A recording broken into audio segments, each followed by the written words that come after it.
Rangers and Yankees open a series tomorrow in Arlington. A big week around here. It takes us up to day one of the NFL draft on Thursday. Charean Williams of the Star-Telegram covers the Cowboys and the NFL. Barring a trade, Dallas picks fourth in the first round on Thursday, with the Rams and Eagles moving up apparently to take quarterbacks. It takes that out of the equation for the Cowboys there, with Goff and Wentz presumably gone. So let's look over some of the players who may be there for the Cowboys. And you said that Jalen Ramsey possibly would be their pick if he's there, but you're thinking now he won't be, right? Yeah, I think the Chargers take Jalen Ramsey, and safety, cornerback, wherever you want to play him. Obviously the best at that position in this draft, probably the best defensive player in this draft. And I do think they go that way because they need that more than they need an offensive lineman, which would be Tunsil. So if Cowboys would probably like Tunsil to be off the board. They'll have more choices, obviously, if Ramsey is still on the board.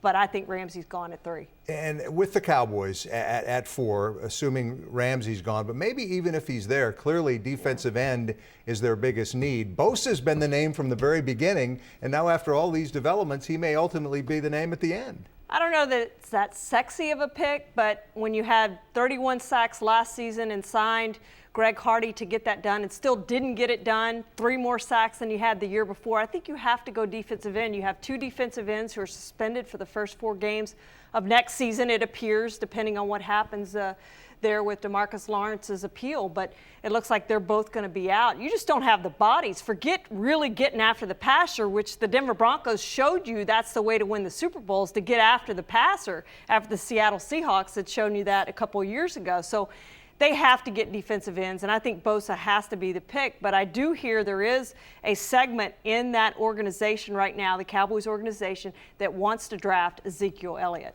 the running back from Ohio State. And that's intriguing, and you've heard that more and more. You never know if it's a smokescreen, if people from Valley Ranch are floating it out there for a reason, or if there really are people who are interested. And you're saying there are, just because he's that special of a back, huh? Absolutely. They missed DeMarco Murray last season, despite the fact that Darren McFadden rushed for 1,000 yards. They just weren't special at that position.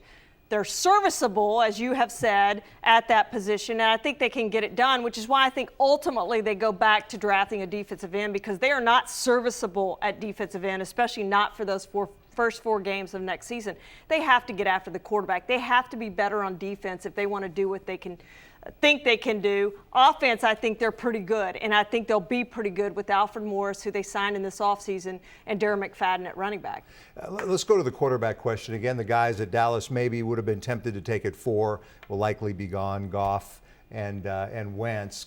The guys who could still be there in the second round: Connor Cook of Michigan State, Dak Prescott, Mississippi State, Hackenberg of Penn State. How likely are the Cowboys, do you think, to go after a quarterback maybe in that second round if one of those guys is there? I really don't think they pull the trigger in the second round. I think we're looking at the third round with Dak Prescott. If he's still there, I think he would be the guy there in the third round, and I think that's when they would pull the trigger and draft the quarterback. I do think they have to come out of this draft with a quarterback. I've said that for 5 years now. You need to groom quarterbacks. And Jerry keeps pointing out what happened with Denver with Brock Osweiler, but you still have to draft quarterbacks. You still have to develop quarterbacks.